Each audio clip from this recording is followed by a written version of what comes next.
Okay, the tricky question. Should we treat ADHD with pills or with mindfulness? Yeah, it's not so tricky actually. I think it's just me. For me, it's like this old question, you know? Being in the ADHD field is like the oldest question.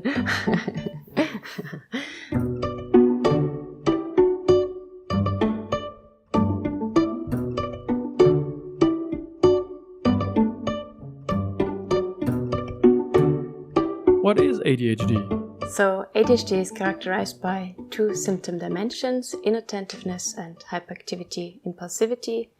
Inattentiveness would be, for example, having difficulty sustaining attention on tasks or activities.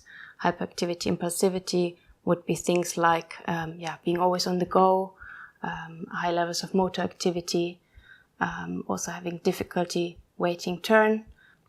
And these symptoms of ADHD often come with significant impairment.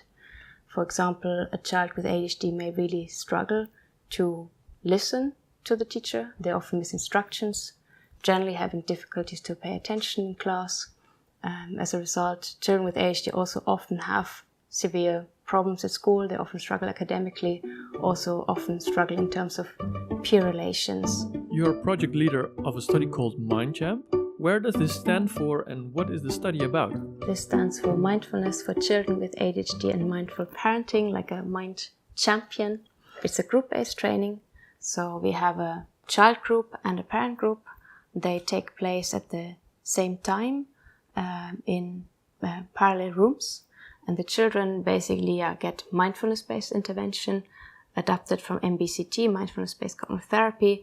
And the adults, the parents, also receive mindful parenting training. You interview the participants in the study.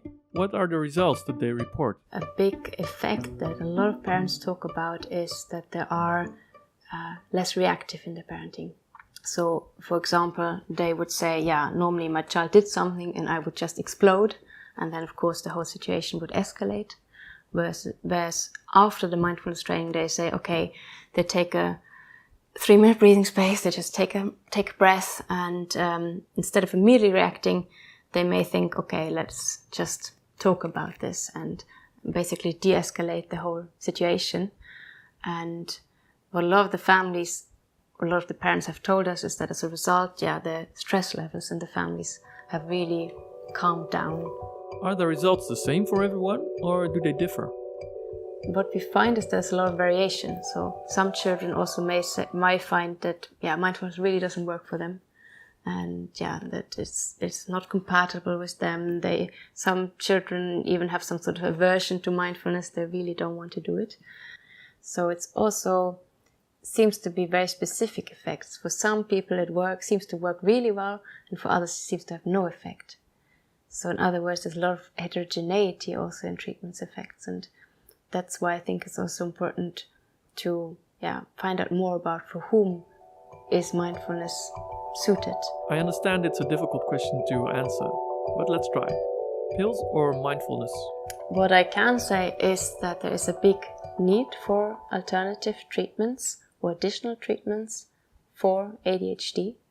We know that medication works very well. It's effective in reducing the core ADHD symptoms. But there are also concerns about ADHD medication in terms of long-term effectiveness. And also there are adverse side effects to using medication, such as effects of added appetite and also sleep. So the hope is that mindfulness may be able to address concerns about the long-term effectiveness that we have for medication, so that mindfulness, may really have more long-term effects. And again, we need more evidence to study that. It's really still an empirical question that we need to address.